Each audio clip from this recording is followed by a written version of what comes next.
მოგესალმებით, მივესალმებით ტელემაყურებელს, დიდი მადლობა მოწვევისთვის. ცხადია.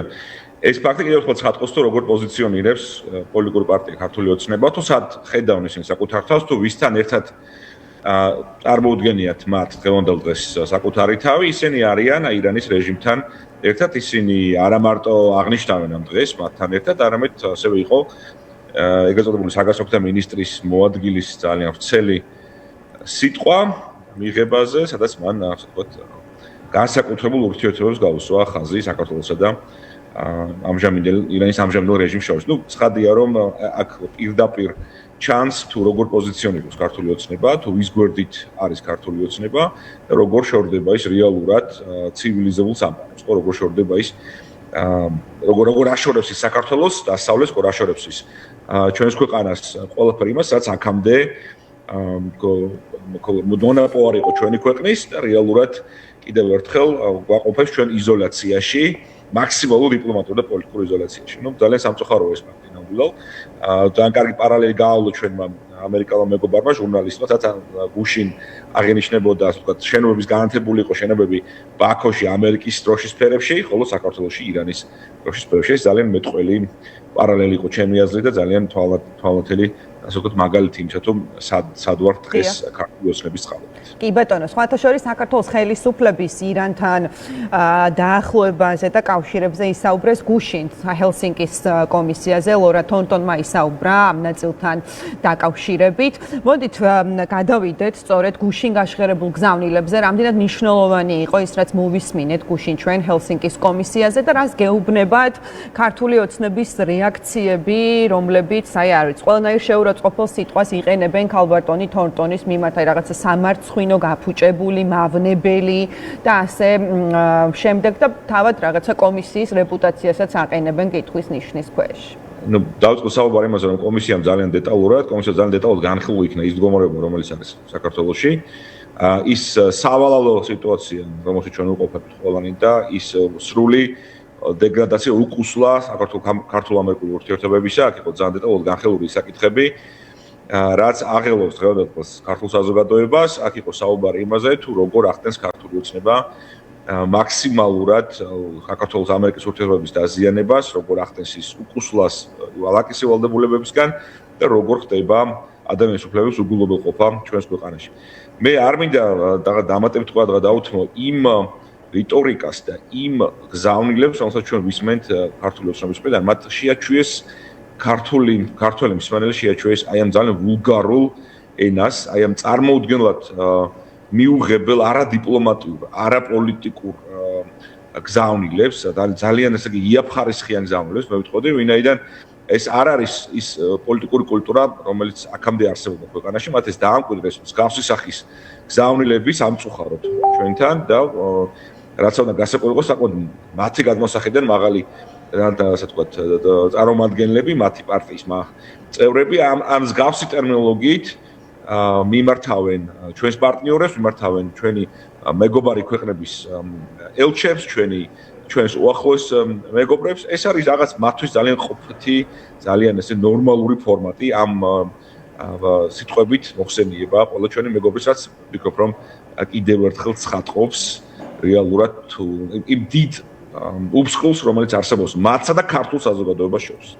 კი ბატონო და ასევე ბატონ გიგი მინდა ვისაუბროთ, აი თქვენ ახსენეთ მეზობელ ქვეყნებში, იგივე აზერბაიჯანში, ამერიკის დროშის სფერებში განათებული შენობები თუ სახელმწიფო უწყებები და დავრჩით თუ არა, თუ ეს არის რაღაც მოცემულობა, აი ამ ეგრეთ წოდებული ტრამპის მარშრუტის მიღმა და მოდით შევაფასოთ მათ შორის ბატონი ვენსის ვიზიტი, როგორც სომხეთში, ასევე აზერბაიჯანში და აი ამის პარალელურად რაც ხდება ჩვენთან. აი ეს პარალელები მინდა რომ საზოგადოებას დავანახოთ. სად ვართ ჩვენ საერთოდ რაღაცა თამაშგარეთ დავრჩით?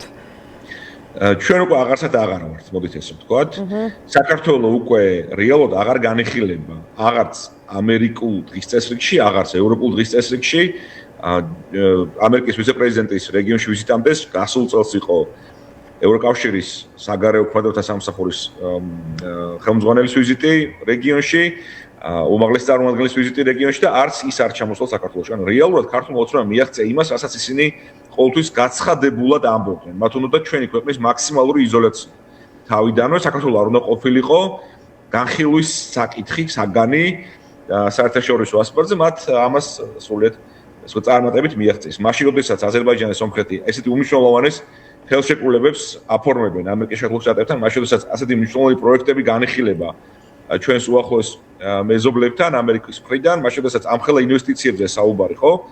რამდენიმე თქვათ 10-15 მილიარდ ინვესტიციაზე საუბარი ხო რეგიონში საქართველოს არის ამ ფორმატიდან მოწყვეტილი ჩვენთან მიმართებით არაფერი არ ხდება ახალი არათუ ახალი ხდება არამედ ის კონტაქტები რაც არსებობდა ხო საქართველოს იყო პირველი სტრატეგიული პარტნიორი ამერიკის რეგიონში ჩვენ ვიყავით ის ქვეყანა რომელიც იყო ყველაზე ასე ვთქვათ ახლო მეგობარი ყველაზე უფრო ცალსახა მხარდამჭერი დასავლეთის ამერიკის პლაცდარმი ყოველთვის გამორჩეული პარტნიორი დასავლეთისა უკვე საქართველოს პირიქით არის ამოვარდნილი ყველაფერი და საქართველოს დამართებით აღარავინ აღარ საუბრობს არანაირ სიახლეზე და ჩვენ ფაქტიურად ავართ დავიწყებული სულ ყველას ეს არის იმ პოლიტიკის შედეგი რომელიც გაატარა ქართულ მოძნებმა ბოლო წლების მანძილზე და ჩვენ ამის შედეგებს ვიმტკით სამწუხაროდ. მე მინდა გითხრათ რომ ამ მდგომარეობიდან ამოსვლა იქნება ძალიან რთული, ვერ წარმომიდგენია თუ რამდენი ხანი შეიძლება დაჭერდეს იმას რომ ჩვენ დავბრუნდეთ ამერიკისა და ევროკავშირის თვალსაჩინში, ამას დაჭერდება ძალიან დიდი დრო, ძალიან დიდი ძალისხმევა, ეს იქნება ძალიან რთული პროცესი. მაგრამ რასაკვირველია ამ ეგრეთ წოდებული ხელისუფლების პირობებში ეს სრულიად წარმოუდგენლად მესახი. კი ბატონო და ასევე მინდა გკითხოთ ბატონ გიგი ევროკავშირის გადაწყვეტილებაზე რომელმაც ქართული დიპლომატიური პასპორტების მფლობელებისთვის უვიზო რეჟიმის შეჩერებას მხარი დაუჭირა ოფიციალურია უკვე ეს გადაწყვეტილება ამას რა შედეგები მოჰყვება ამაზეც მინდა ვისაუბროთ რისი დასაწყისია ეს და ანუ რა და ასევე ანუ მაგალითად ვისაც დიპლომატიური პასპორტი აქვს ის ვერ გაემგზავრება მაგრამ ჩვეულებრივი პასპორტით ის მაინც შეძლებს ხომ ევროკავშირის წევრ ქვეყანაში შესვლას და ესეც რომ ავუხსნათ საზოგადოება. დიახ, ძალიან საინტერესო და გავმარტოთ ძალიან კარგად რას ნიშნავს ეს ყველაფერი.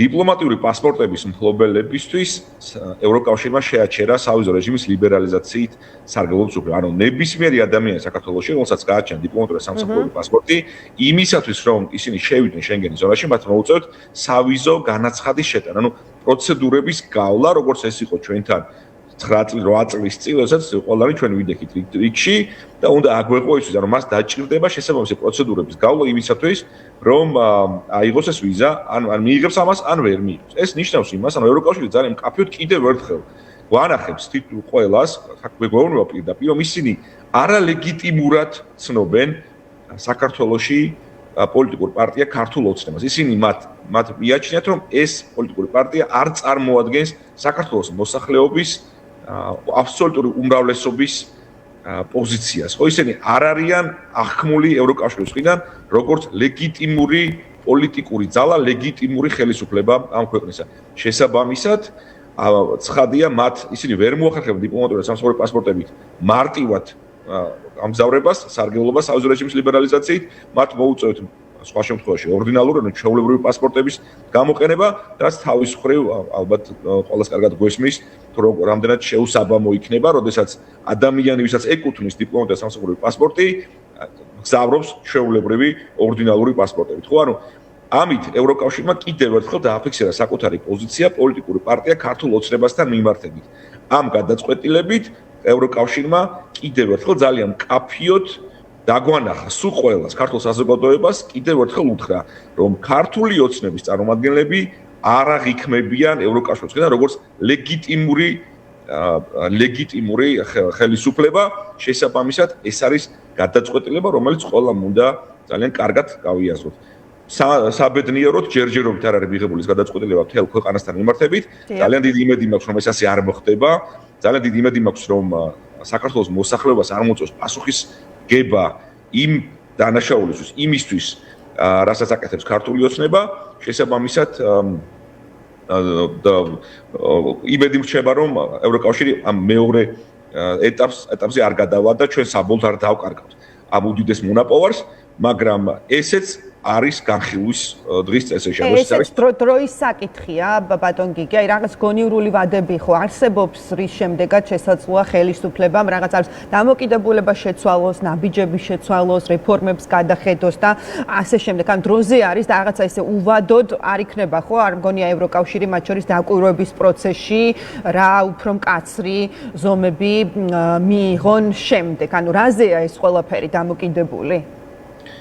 მე ვფიქრობ, რომ ეს გადაწყვეტილება იქნება გაცილებით რთული მისაღები, იმიტომ რომ მთელ ქვეყანამ, იმისათვის რომ მთელმა ქვეყანამ ასე ვთქვათ, დაკარგოს ეს თავისუფლება, აქ ვფიქრობ, ძალიან რთული იქნება ეს ევროკავშირის ამ გადაწყვეტილების მიღება. არ მინდა ვიფიქრო იმაზე, რომ მაინც მოგვიწევს გავთვალი გაუსწროთ ამ რეალობას, არ მინდა ვიფიქრო, რომ ეს მოხდება აუცილებლად, მაგრამ ჩვენ გვაქვს ანგარიში, გასულ წელს განქვეყნებულ სავიზო რეჟიმის ლიბერალიზაციის ყოველწლიურ ანგარიში, ეს შესაძლებლობა ჩადებულია, ორი ეტაპია განხილული, პირველი იყო დიპლომატიური და სამსახურებო პასპორტებისთვის ამ თავისუფლების ჩამორთმევა და შემდეგი ეტაპია უკვე მთელი ქვეყნისთვის სავიზო რეჟიმის ლიბერალიზაციის პროცედურების შეჩერება. მე კიდევ ერთხელ ვამბობ, რომ იმედს ვიტოვებ, რომ ეს აქამდე არ მივა საქმე, მაგრამ ამის რეალური შესაძლებლობა არსებობს და ჩვენ ძალიან ახლოს ვართ ამ მდგომარეობასთან. ამის თქმა შემიძლია. კი ბატონო, გასაგებია. მადლობა, ძალიან დიდი მადლობა ბატონ გიგი გიგიაძე საუბრობდა